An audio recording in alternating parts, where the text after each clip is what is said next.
Now I'm recording. So I'm also broadcasting via WebEx, and I thought I'd start this off by embarrassing myself. Anybody up for that? Yeah, all right. So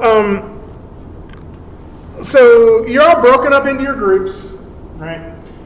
You all have hopefully had a chance to sort of hang out together a little bit, brainstorm some ideas. Anybody kind of already have an idea of what their project's going to look like? All right. If not, like pretty much every day throughout the rest of the semester, you should at least get together as a group for a few minutes and just sort of chat about the status. But the real question is kind of what to do next, right? We have a couple of things. I'll get to the embarrassing myself part in soon. Don't worry. I didn't forget. So we have a couple of things that are kind of coming up in terms of due date. So if we go to D2L, you'll notice that I actually updated our schedule. What? This doesn't seem right. Yeah, I'm an instructor. What is happening? There we go.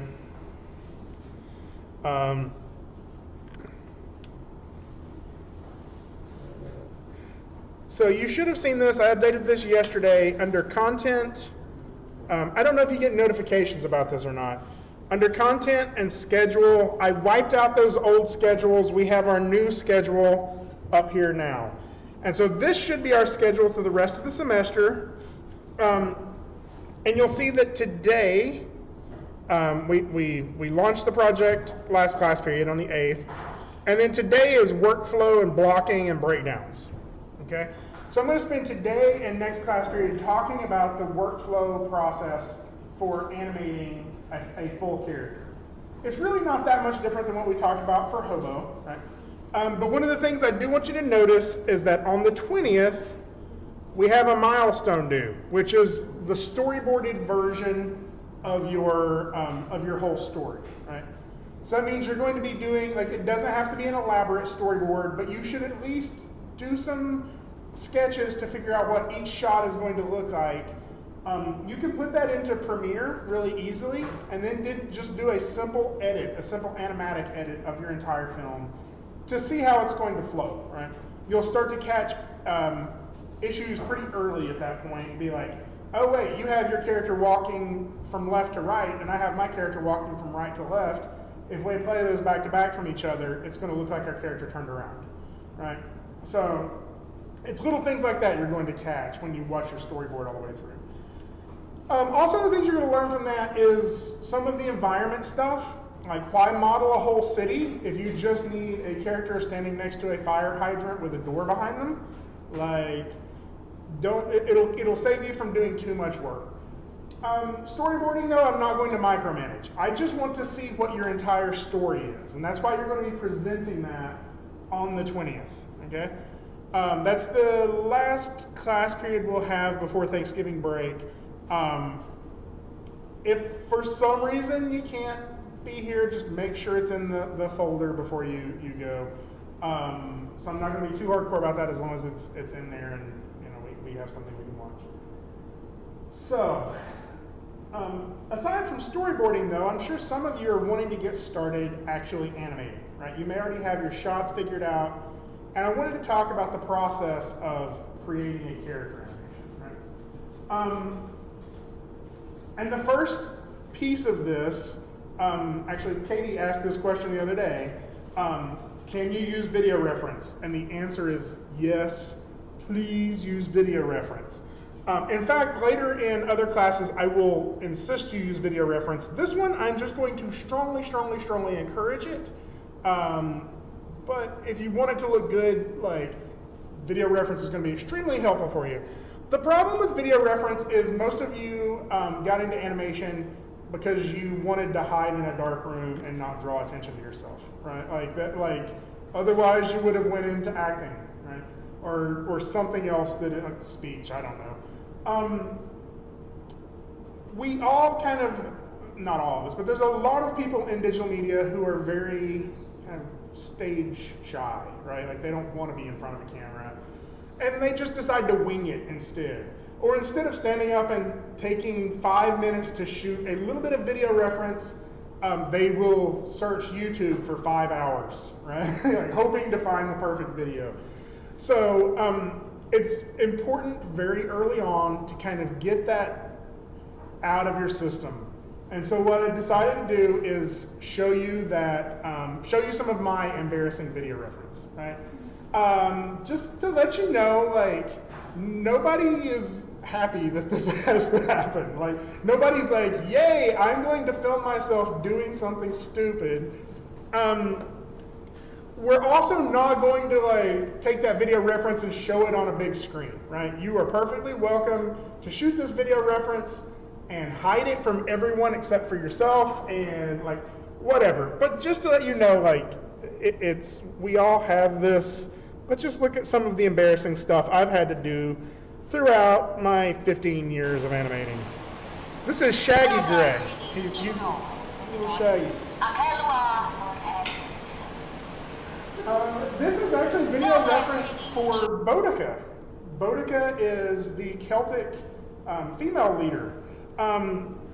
So this is me being as feminine as I can possibly be. Notice that I turn my head to the side. I don't know what I'm trying to do. This was only part of the reference that I needed. I actually ended up needing to get one of the producers who worked there, Lena, to shoot some additional reference for me. She kind of used this as an example. So, it gets worse. Oh, where'd my folder go? So let's try declare war. So, so you all probably saw some of this video earlier, right? Like this is one that's actually in my demo reel. Right? Actually, do I have audio on this?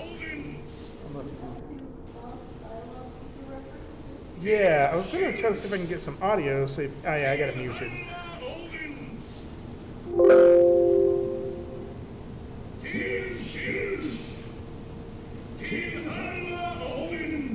So this is me finding the audio clip. I had the audio clip from Firaxis. I have it playing in a loop on my computer. This was for Harold Hadrada. He was the Viking leader, or the Norwegian leader, and he has this like helmet, like a Viking helmet, right? And I'm not just doing this so I can look like him. I'm doing this because you move your head differently when you have a helmet on, right?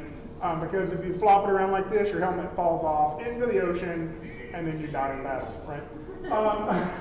So I put this on there to make sure my head moved in a way that felt natural for having something on your head, right? Something else you'll want to think about is if you have your character carrying something, like pretending to carry something heavy is not the same thing as carrying something heavy. I can pretend like this remote is 100 pounds and be like, oh, it's heavy. I'm not actually getting real reference of me carrying something heavy. If your character has to carry something heavy, if they have to climb up on something, faking it is not really reference of that thing. Faking it is just reference of you faking it. What you're actually wanting to get is those little things that you may not even notice, right? So some of the things that like just kind of watch for, like when I push my arms up, right? If I would have just been animating this from my head, I was like, oh, I must do this and then this, right? There's a little bit of this that happens where I like kind of do this thing with my shoulders. I'm not doing that consciously, right? I've been moving around in this clunky, clumsy body of mine for 38 years now. It just does stuff by itself, right? Little things like I don't even notice that I take a step forward, like a tiny step forward, right? These are not things that you consciously do. They're things that you subconsciously do when you are just not thinking about your actions, right?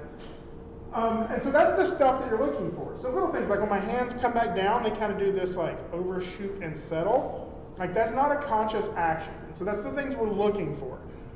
What I do is I try to put myself in this character's position. I try to get in their headspace, try to get in their like personality. And then I just try to act however I would in that situation, right?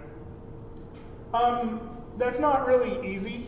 Like the first time you do it, you're going to do something generic, right?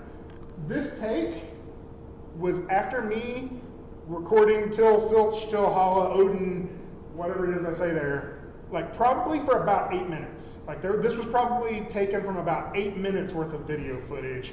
I found the take that worked for me.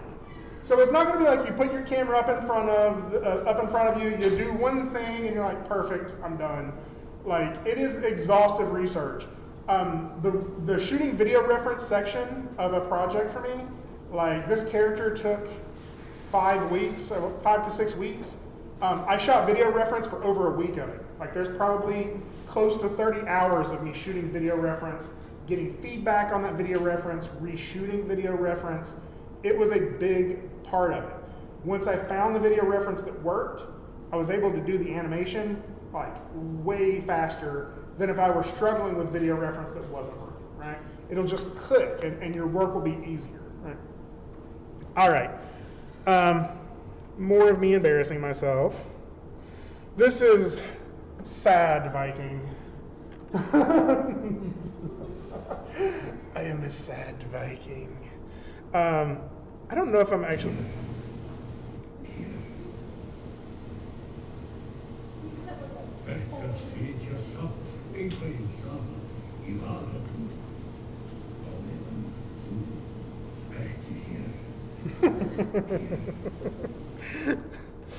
Vikings get sad too. Some of you will notice from some of these from different clips from my demo reel, if you've seen my demo reel before. Back when I was like, I was still in my late 20s, I guess. I recorded some video reference for, actually this is the multiple takes. Hey, I used to be way shaggier than I am now, y'all. So this is for a pantomime acting piece that I,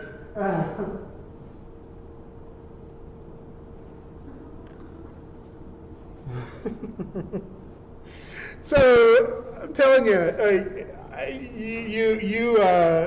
you cannot do things that are more embarrassing than the things I've had to do. I have to get to the others. That one's a little loud. You don't understand. I have to get to the others, please. You don't understand. I have to get to the others, please. You don't understand. I'll just kind of look at the length here of this one. You don't understand. So it was at least 4 minutes of me saying, please, you don't understand, I have to get to the others. This is for a really short clip in one of XCOM's cinematics. So like, you do funny stuff, you do stuff that like you may not want to show other people, but I'm here to try to encourage you to actually go out and shoot reference. So I'm embarrassing myself in hopes that you will also just like take that extra step and go out and do it. I'm not going to ask to see any of it this semester. In future semesters, it is actually to force you to do it. I actually make it a requirement. Let's look at a few more here.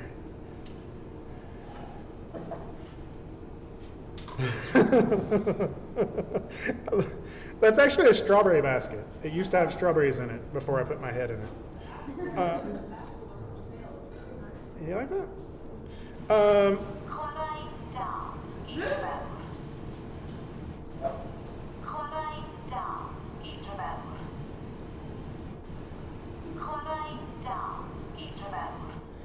And what is possibly my some of my most embarrassing video reference, I had to do some animation tests, I had to do an animation test for a couple of different game studios. I was actually doing an animation test for Firaxis and Insomniac at the same time.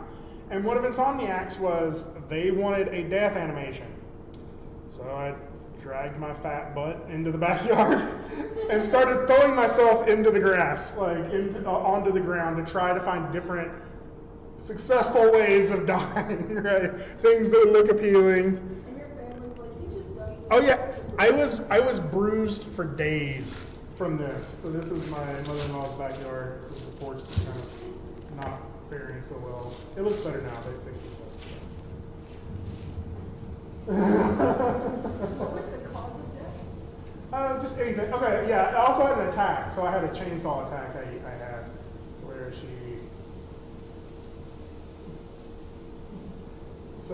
she's actually this like really like cute character that has like pigtails and everything, but I give her a chainsaw. And so this is me, like she's all shy, and she attacks stuff with a chainsaw. And so let's go a little further to the like where I have to do my death animations. And these really hurt. Is this the one? I'm telling y'all, you're not gonna get more embarrassing. We all, I gotta lay on the ground forever. I had one, let me find it. Is this, no, where is it? There's the one where I'm throwing myself. Oh, there's minutes of this. Oh. Anyway. So we all have our versions of this. Some of the students have actually let me use their version of their embarrassing reference. This is Brooke. She graduated a few semesters ago, and she was shooting reference for a sneak animation in the restroom. And what could go wrong, right?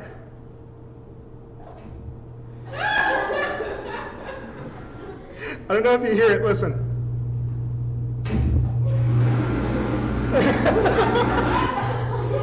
She turned on it. So we all do embarrassing stuff, and that's why we demand high pay for those things. She had some really like pretty good ones though.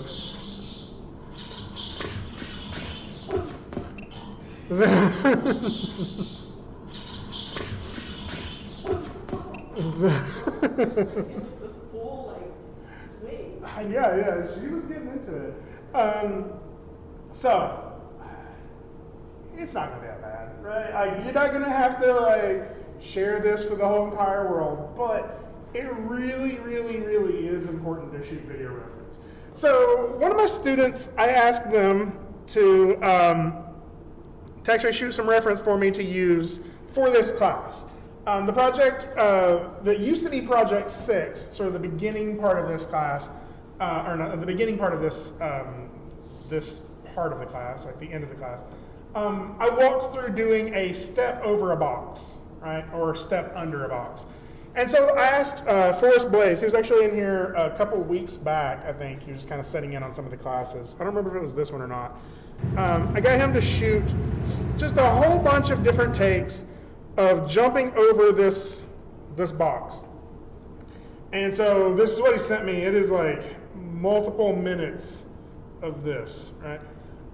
Because like what you think it looks like and what it actually looks like isn't always the same thing, right? You may, you may spend, you may do a take and think, oh yeah, that's gonna look perfect. And then you watch it and you're like, what was I doing with my arm, right? So it's easiest just to set up the camera, record. Like hard drive space is cheap. This whole video is probably less than 100 megabytes of him stepping over this thing over and over and over again. Okay. So once we have that, really our job, I like that one. Really our job is to go through here and figure out which take we like the most. So he probably steps over this thing 30 times, right? And figure out which one of these I want my character to do. Now that's going to be informed by how you think about your character, or like how you want your character, how you want to convey your character. Is your character shy, or are they confident? Are they bored? Like what are you going for here, right? So strange for an animation class, I'm going to open this in Premiere. Like we don't use Premiere for a whole lot. I'm going to use this to find the section that I want to use. So I know this isn't super exciting to watch. Let me go ahead and do it really quick.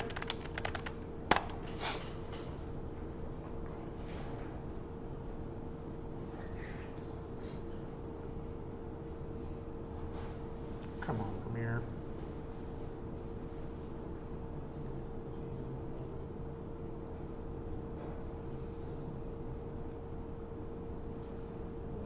Okay.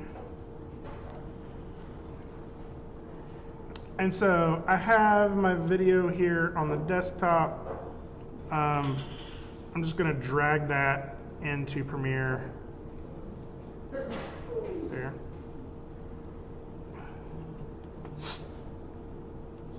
Sorry, my eyes are watering. And one of the things I need to do here is I need to make sure that this is going to be playing at 24 frames a second. He recorded it with his phone. We'll actually do that when we export it out. Sorry, my eyes are burning. But I'm just going to drag this into my timeline, and I'm just going to go through here until I find the step I like. So what's this one?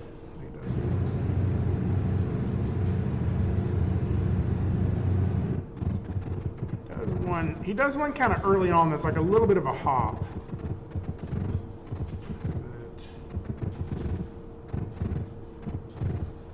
What's this first one he does? That one's not bad.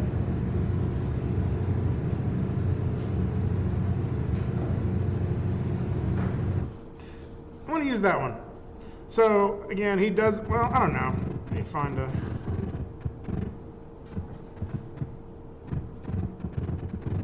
Yeah, for sake of kind of speed, I'm going to use this first one, or the second one that he does, where he hops over it.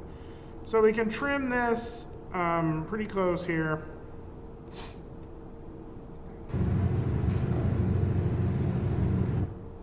I'll stop it there. Right.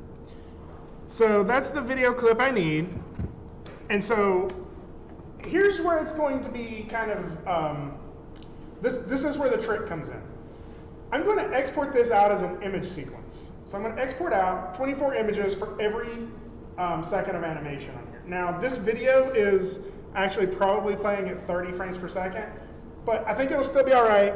The way we export it out, though, is we go File, Export, Media, and instead of AVI or H.264 or any of this, I'm just going to choose JPEG.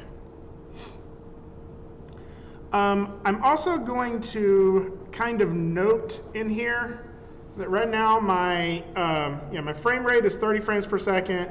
My file size is 540 by 960. So try to remember that, 540, 960. In terms of video here, though, instead of just matching the source, I'm going to choose under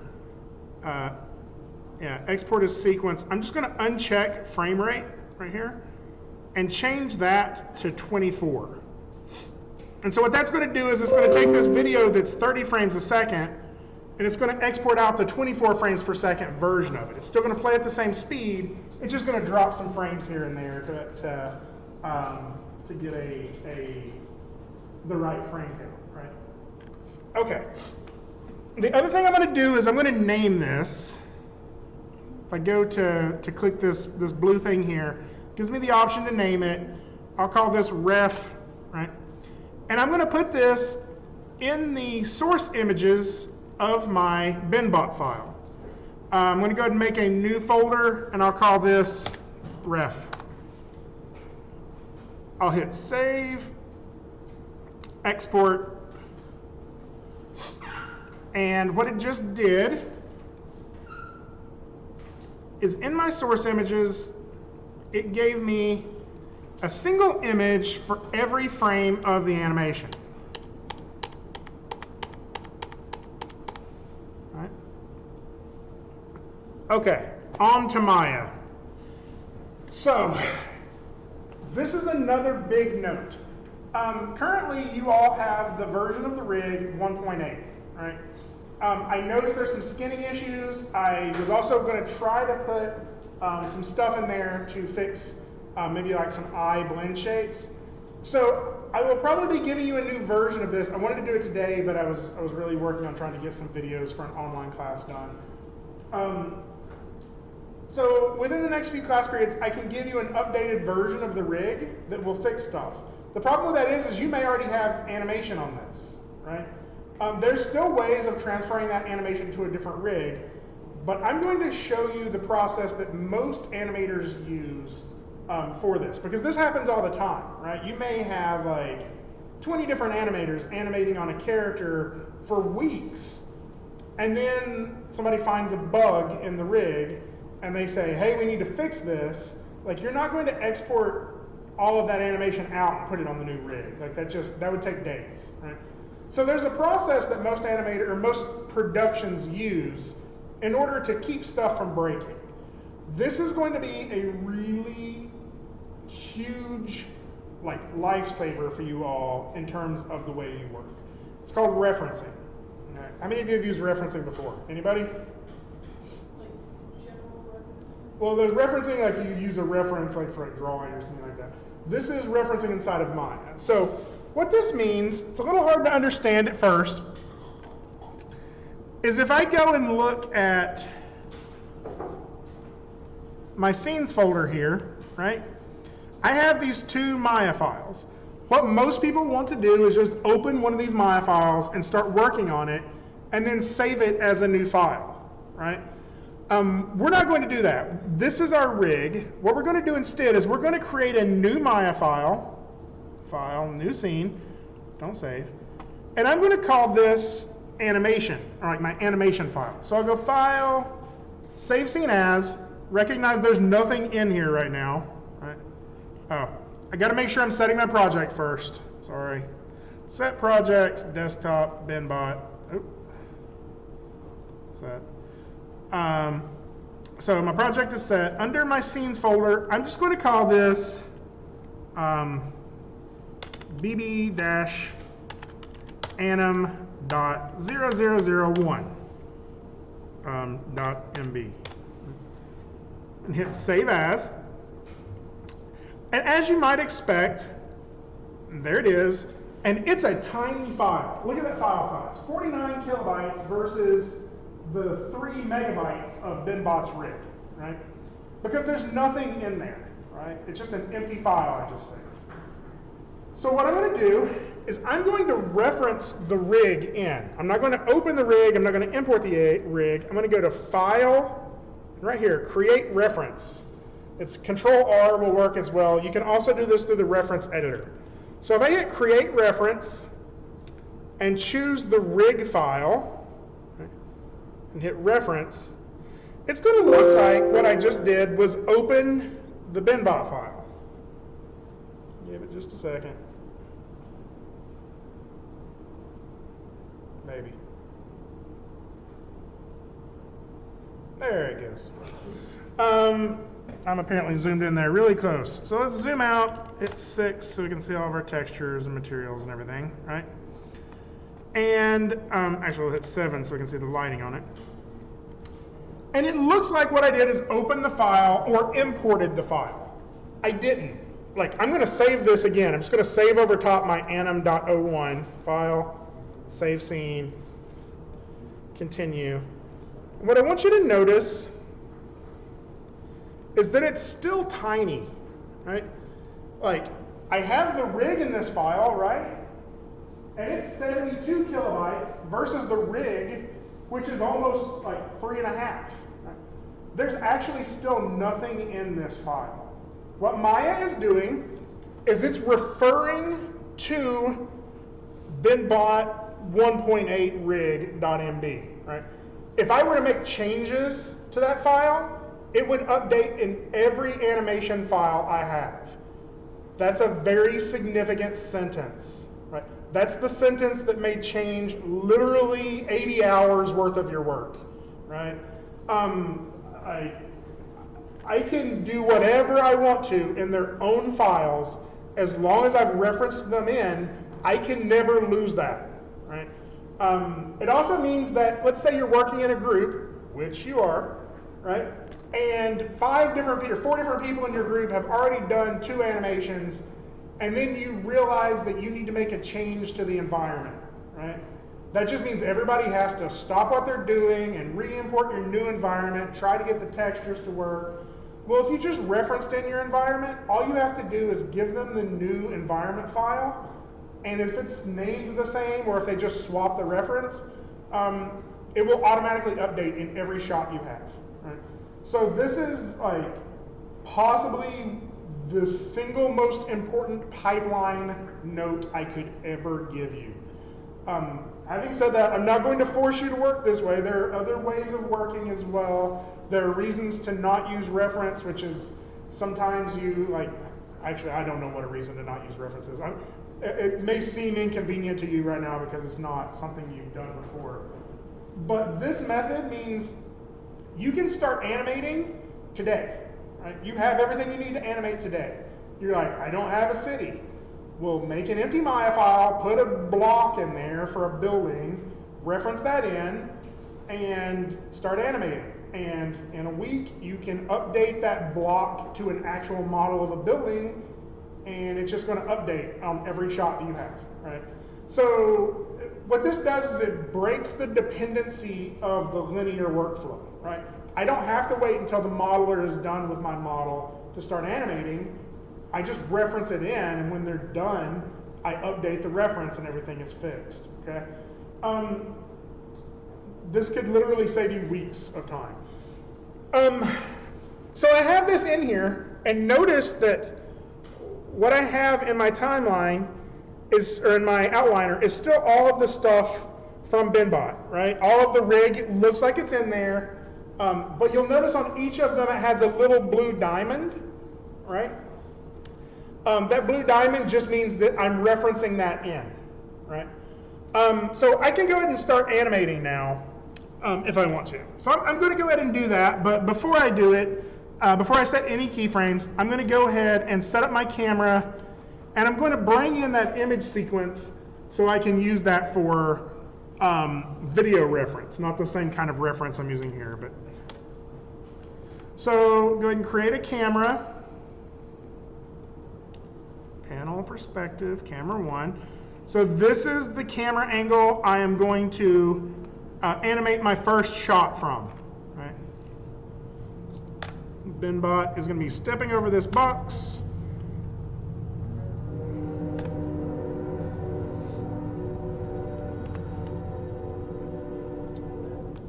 Okay. Just so I can see it a little more clearly, I'm going to add new material to it.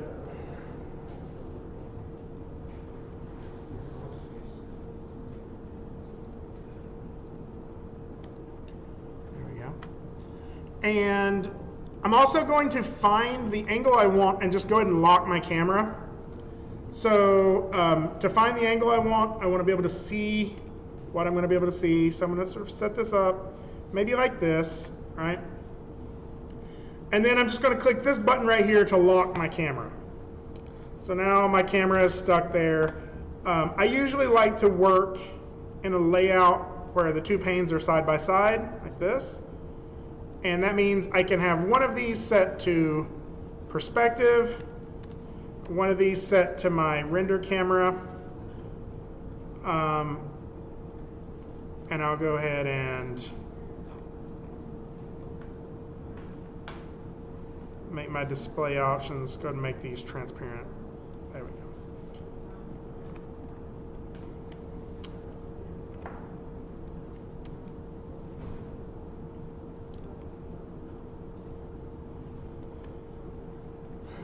Okay. Now the last thing I want to do is I'm going to bring in that reference that I used from Forest, that image sequence that I made. Right? Anybody remember what that ratio was? What the size of that image was? Yeah, I think it was 540 by 960, but we can go check that out. We just go to our source images folder, reference. I can select one of those, go to properties, and go to details, 540, 960, right? So what I can do is I can just create a plane in here that is that size. So I create a plane, I'll do 540, 960, and then if I just scale that in proportion, I should have pretty much the the right shape.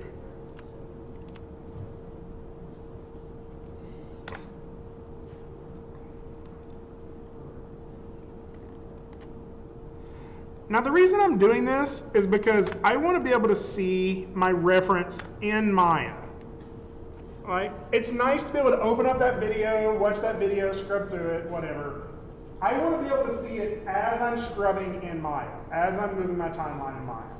So I've created a plane that's the shape of that, that image sequence, right? 540 by 960, or at least the same ratio. I'm going to go ahead and assign a new material to this. It can be any kind you want. AI standard surface. Under my color option here, I'm going to choose file, and then I'm going to go find the first image of that reference sequence. This one right here. Right? And I'm going to hit open. And so now you see forest is up here in my viewport. But if I scrub through here, it's still just one image of forest. Now if I go back to that file node here, you'll notice directly underneath here is use image sequence. Watch what happens to the name when I click that. If I click use image sequence, you'll see that it finds that image, but under it goes ref, and then it puts this little greater than, less than, and an F in there. It also ties something to my image sequence option here. And what this does is it means now as I scrub through my timeline, forest is going to play back in my viewport. This is really, really, really helpful in trying to get the poses and the timing that you need for reference. Now, I will give you a little bit of a warning. A lot of people think, they think one of two things. They think, oh, I can use this to cheat, or, oh, I shouldn't use that, that's cheating. Both of those are wrong, right? Because Forrest is not a little rusty robot, right? Like, I'm using this for reference, and it would only be rotoscoping if I were animating an exact replica of Forrest, right? Forrest is just giving me information on how to create an animation of this robot character. It's not cheating any more than looking at a landscape while you're painting a landscape is cheating, right? You're using this to pull information that is not readily available in your head because you don't know everything in the entire universe, right? That's just how we work. So what I'm going to do is I'm going to use these images and this timing to start pulling information about poses. And this is how I'm going to do my blocking for this animation. So I will start with making a button for my entire character. That's loud. Let's mute that. Making a button for my entire character. One of the ways you can do that, you'll see this BinBot controls, this TSM3 controls. If I expand that out, this is all of the controls for my character. And so that means I should be able to use these two lines of code right there to select everything, just like we did with Hobo, right? And so now that'll allow me to select the entire character. Another little maintenance thing I usually do is I make sure that all of this stuff I don't want to accidentally select, I make sure that it's in a layer that I can't select, right? So I'll go ahead and put this in the environment so I can turn everything off if I want to. And then a lot of times I'll turn off my NURBS curve in this view just so I can see it a little bit better while I'm animating. I want to select everything, and on frame 1, I'm going to go ahead and hit S and start my first key pose. Again, every one of these poses should get the same amount of attention as your 5 poses did for that exercise, right? You're going to adjust every curve, every control on this until your character is posed in the best way it possibly can, line of action, contrapposto, silhouette, all of that stuff, it should have that same amount of attention, right? So I usually start with my hips, pose the character. I'm going to mess up the feet just a little bit. I'm going to try to go as fast as I can on this so it doesn't get too boring to watch. And again, I'm kind of paying attention to this camera over here in order to get an idea about what I want my poses to be. So the little things I notice, like the positioning of his arms. One arm is a little bit further back. Let me scrub through that.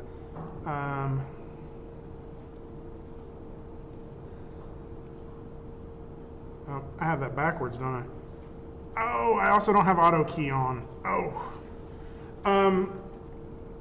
Quick thing, I'm going to change this really quick. Windows, settings and preferences, preferences. I really like my timeline to update across all of them. So make it 2 times taller and tell it to update view on all. Make sure auto key is on. And let me go ahead and pose this. So again, what I'm seeing is that his right arm is a little further back, but his right leg is a little further forward. So it's something like this.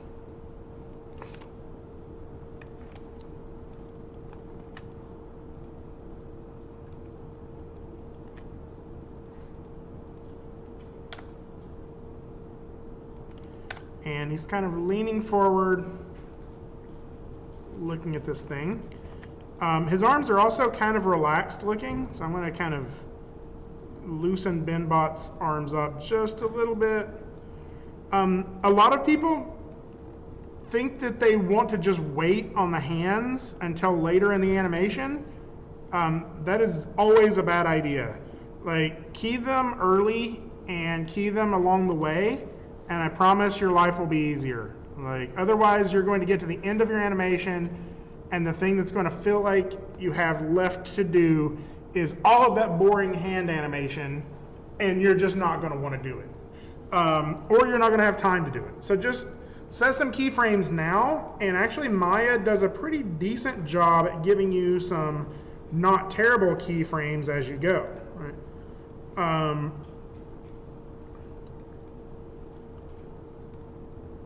So get my entire character in here, something like this, this. There we go. And just to increase the silhouette, I'm going to push these feet just a little further apart, just so I can see one behind the other a little bit better, like that, right? Again, just to make sure, select everything, hit S. Actually, I'm going to go ahead and bend this hand just a little bit, just to get some more interesting poses in here. So maybe something like this.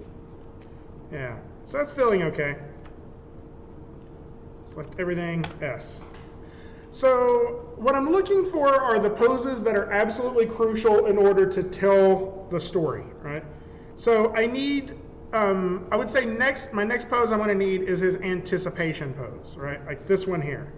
I'm not going to believe the push-off pose right here unless I see he built up the energy for it. So I think it's like right here. I want to select all of this, hit S, and sort of push him down lower, push him forward. I'm just going to start making my next key pose. So I see little things like he's kind of leading forward with this knee. Zero that out.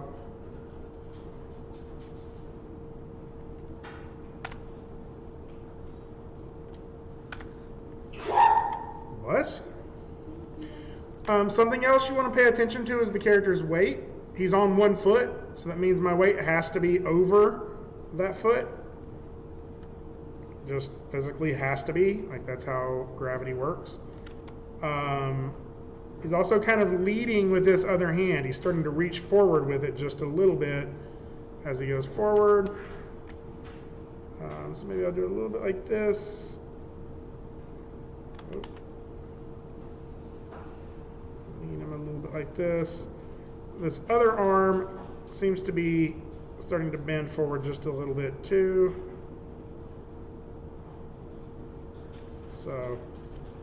So maybe that's close to what I'm going for.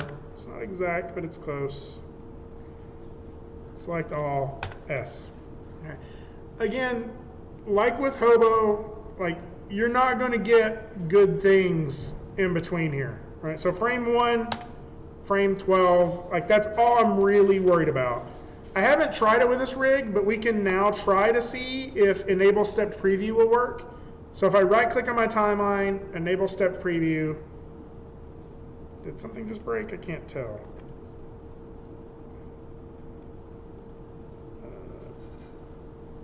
So it looks like the knees do something weird, but it doesn't seem like it breaks anything. And so now I only have my key poses, right? And this is really beneficial when this works. So sometimes what I'll do is I'll go to a further pose, like I'll go to the pose where he's here, right? I'll get him like landed and on the other side, and I'll go ahead and set my key pose for that. The reason for that is because then I can kind of fill in the gaps in between. Right? So this is a big change. I'm gonna have to grab these two. I'm not sure. Let's try that one. Move it all the way over to here. Sort of rotate him around. Yeah, I'm going to do that differently. Instead of grabbing this control, I'm going to grab this control. Because if I'm rotating him all the way around, I want it to rotate his arms too. And this control will allow me to do that. So move him over to here.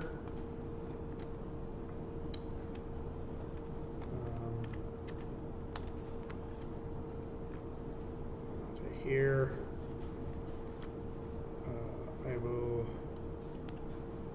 rotate this all the way around, maybe move him back to about 0 on this.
Again, I'm kind of using the reference here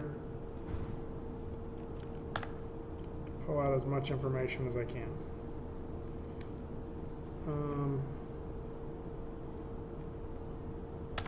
So just an interesting thing I notice, he is sort of up and over this leg a little bit.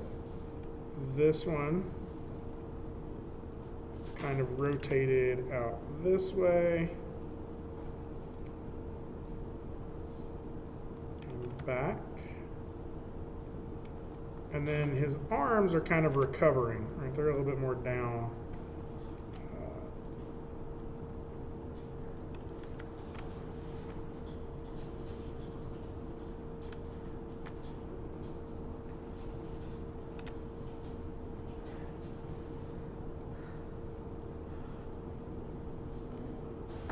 There we go.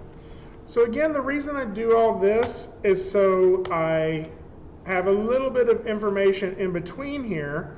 So if I wanted to enable or uncheck enable step preview, I can find out, like, is this in between pose even close? And the answer is no, not even close. Select that, hit S, go back to enable step preview, and I can start sort of refining it a few things at a time, right? So I can sort of get this there. Get the foot a little closer where it's touching on the toe.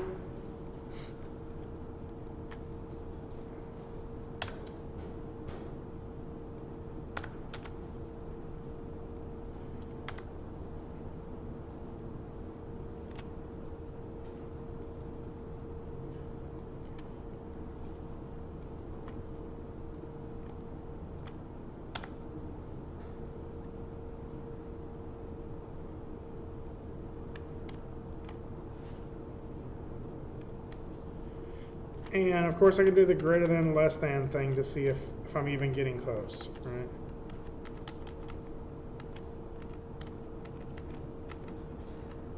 And that's not bad, actually.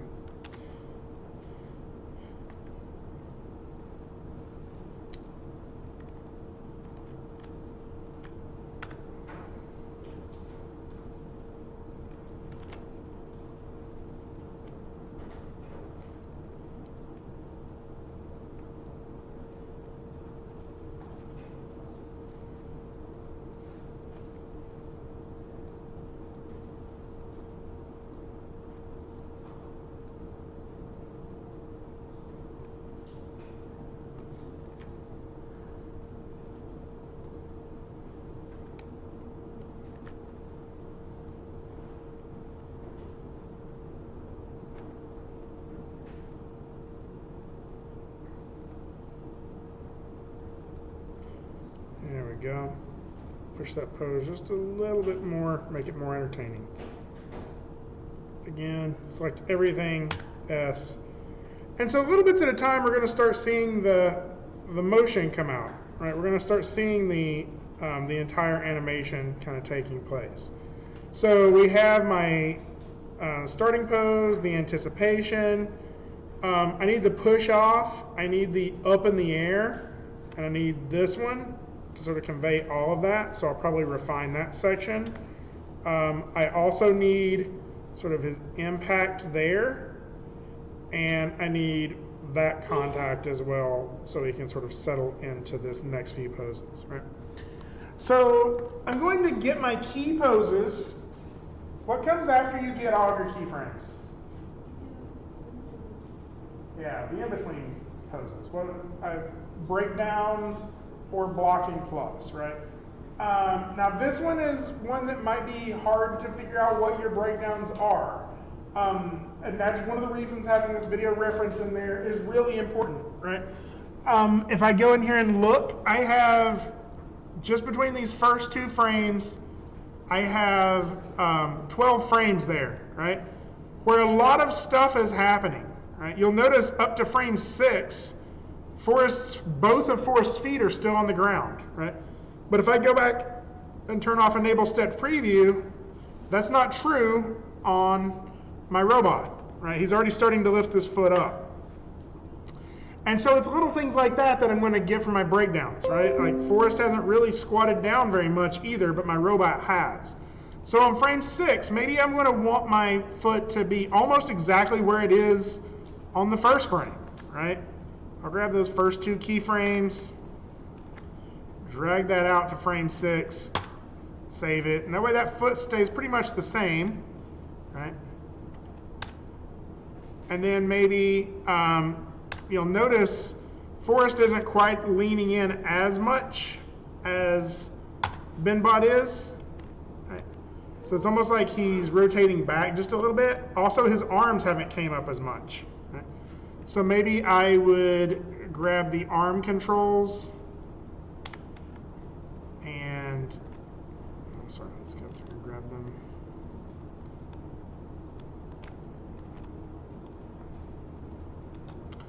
And have those favor the previous pose a little bit, maybe what's on frame 2. I'll drag that out there so the arms don't do too much, or maybe even the opposite. Maybe I make the arms go backwards just a little bit. They drag a little bit.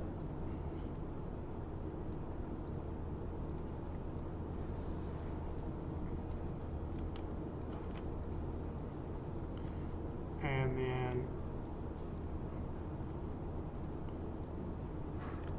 so like it's a very small breakdown, but that little bit of difference changes how our character moves, right? I also feel like he should be a little higher up, like he's dropping down a little too fast.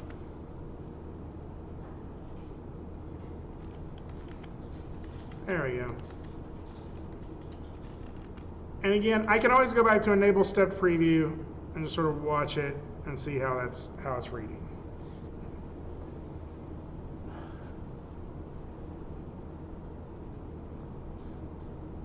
So we're going to continue to break it down until we have enough information to where we feel like we can move into the splining process. Anything that you can capture in a key pose means that you have complete control of that. And there's tons of little things that we can capture in a key pose. Now we have this reference in there, right? So little thing to notice, like really it's all about evaluating this footage. Right? Watch what Forrest's hands do when he hits the ground.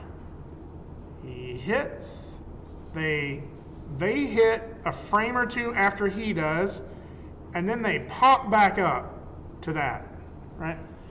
And so that's information that I can put into that key pose that I don't have to do in the graph editor, right?